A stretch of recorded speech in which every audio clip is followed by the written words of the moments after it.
everyone, welcome to EDUSURE. So today, come to one more class for UGC NET, and today I want to discuss mathematical economic questions from paper 2 of UGC NET June 2025. So let's start with the question number 73. If you see, integrate x plus 3 upon x plus 5 with respect to dx. So this is a polynomial upon polynomial form. Okay.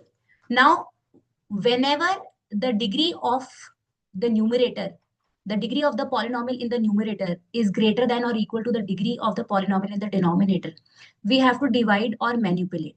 All right. So here the numerator is x plus 3 and the denominator is x plus 5. So you have to manipulate. Manipulate means I have to bring x plus 5 in the numerator because the degree is same, 1 and 1. So I can write x plus 3 as x plus 5 minus 2, and I have to divide by x plus 5. Now we have to split. So x plus 5 divided by x plus 5 minus 2 divided by x plus 5 dx. Now this is 1. So 1 dx minus 2 times 1 upon x plus 5 dx. Now integration of 1 is x. Integration of 1 upon linear is log linear. And then we have to add a constant of integration. So this is quite easily done. So option number 4 is the correct answer. You have to realize that we are into a polynomial by polynomial form. So if the degree is greater than or equal to the degree of the denominator, we have to either manipulate or we have to. Now, if you look at question number 88, if Q is equal to FKL is a homogeneous production function of degree n, then which one of them satisfies the Euler's equation? Before attempting this question, you should know what is an Euler's equation. So first, we will discuss what is an Euler's equation. So what is an Euler's equation?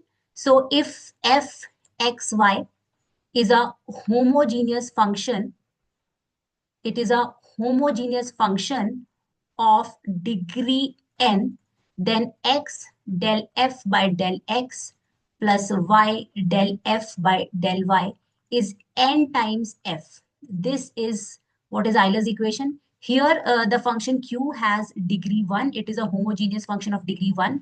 So therefore, n is equal to 1. And it is a function of L and K. So we should have L dq by dl plus q dq plus k.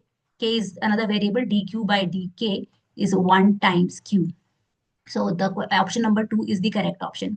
So if you don't know homogeneous function, what is a homogeneous function? So fxy is a homogeneous function of degree n if f lambda x lambda y is lambda power n f of xy, where lambda is any real number or any constant, you can say. So if you are able to do that, this function will be known as a homogeneous function of degree. Now question number 111, you can see one more question on integration.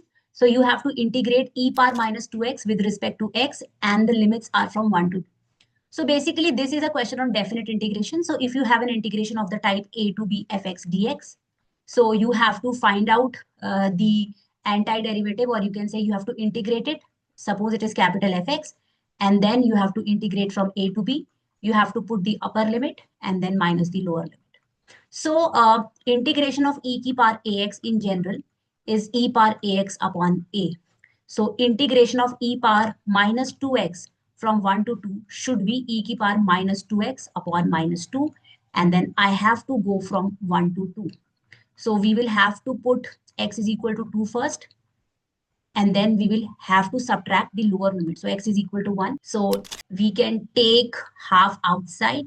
So it should be minus e power minus 4 plus e power minus 2. So it should be half e power minus 2 minus e power minus 4. So option number 3 is the correct answer. So you can see this is the second question on integration, but from definite integration. So 2 types of integration have already been asked till now. Now question number 136, one more surprise for you, all the questions on integration. So in 2025 June exam, they hit the topic integration. So they can pick up a topic anytime and they can give all the questions from that topic. So you can see that. So we have to match the list. So all the limits are using infinite. So whenever I have infinite limits, these are the examples of improper integrals. Okay. So let us try to see what the question is asking us. So for example, if you look at option number A, so integration of 1 upon 1 plus x square, the integration formula is tan inverse x. This is a standard formula. You should remember the formulas, and the limits have to go from 0 to infinity.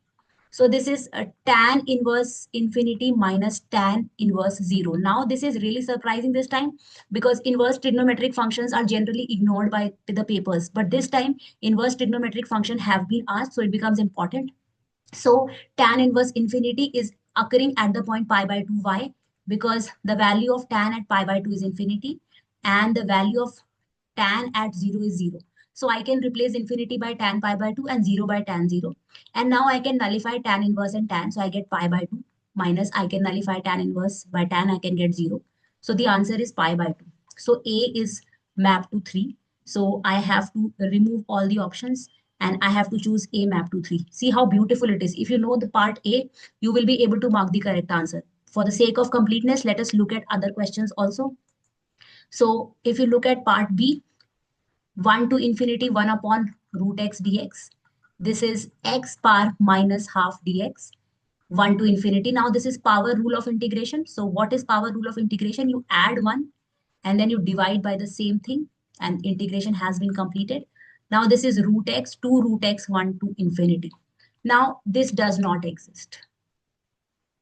Why it does not exist? Because as x tends to infinity, root x will also go to infinity. We cannot have infinite limits. Limit has to be finite. All right. So therefore, for B, it has to be 1. It does not exist. So it is matching. Perfect. We are going on the right track. Now, let us look at C. So 1 upon x4 can be written down as x bar minus 4. And we go from minus infinity to minus 1. So again, minus 4 plus 1 divide by minus 4 plus 1. This is called power rule of integration. This is the most common rule of integration. If you don't know anything, you should know this in integration. So this is, okay. So this is minus 1 upon 3. So then you put x is equal to minus 1. So minus 1 power 3 is minus 1. And then this is minus, and then you put x equals to minus infinity. So anything divided by minus infinity or infinity will become 0. Okay, so it should be, so 1 by 3 was already common. So minus minus plus, so it is 1 by 3. So for C, it has to be 2, correct. And for D, again, very simple. It is the same thing as A, only the limits are different. So 1 upon x square is integrated at tan inverse x. You go from minus infinity to infinity. Tan inverse infinity minus tan inverse minus infinity. I can always take negative sign outside of tan inverse. That is a property of inverse tan function. Okay, so this becomes 2 tan inverse infinity, and we have already seen that tan inverse infinity was pi by 2. So the answer is pi. So this is a wonderful question, very surprising question. It involves integration of inverse trigonometric function. So you should have knowledge of inverse trigonometric function. Also, it is an improper integral. It is a question consisting of all infinite limits. So these are improper integrals. So again, becomes very, very important for the next exam as well. So you saw that we had 4 mathematical economics questions, and out of those 4, there were 3 on integration, and 1 integration question involved improper integrals and infinite limits. So they can do this to you from one particular topic. They will ask all the questions. So calculus becomes very important from that point of view, because, for example, if they have targeted integration, so you should know integration and differentiation both now, as well as limits and continuity. So it's not that they're asking very difficult questions, but they can surprise you with a different kind of questions. So keep on coming back to our channel to watch more such PYQs, more such useful videos to us. Thank you. See you in the next class.